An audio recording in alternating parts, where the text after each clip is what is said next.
Welcome back to my channel. আজকের recipe পুরো ভিন্ন স্বাদের। যারা খেতে পছন্দ করে অবশ্যই তাদের জন্য রেসিপিটা।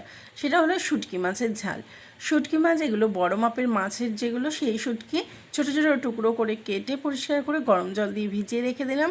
দুটো আলু মোটা মোটা করে কুচিয়ে নিয়েছি, দুটো পেঁয়াজ কুচি, দুটো টমেটো কুচি আর 7-8টা মতো কাঁচাই লাল লঙ্কা। তারপর তেল দিয়ে দিলাম 4 চামচ।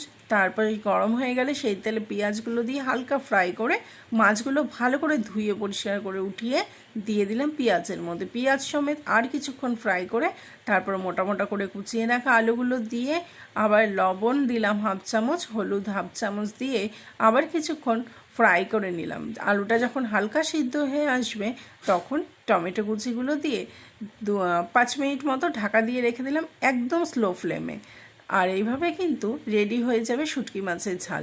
তারপর ওপর দিয়ে ধনেপাতা ছিটিয়ে নামিয়ে নিলাম। একদম ইজি রেসিপি। বন্ধুরা, এইরকম সহজ রেসিপি পেতে হলে অবশ্যই প্রিয়াস কিচেন রুম চ্যানেলটিকে সাবস্ক্রাইব করে রাখুন। আর যদি সবার আগে ভিডিওটি পেতে চান অবশ্যই পাশের বেল আইকনটি প্রেস করে রাখবেন। ধন্যবাদ।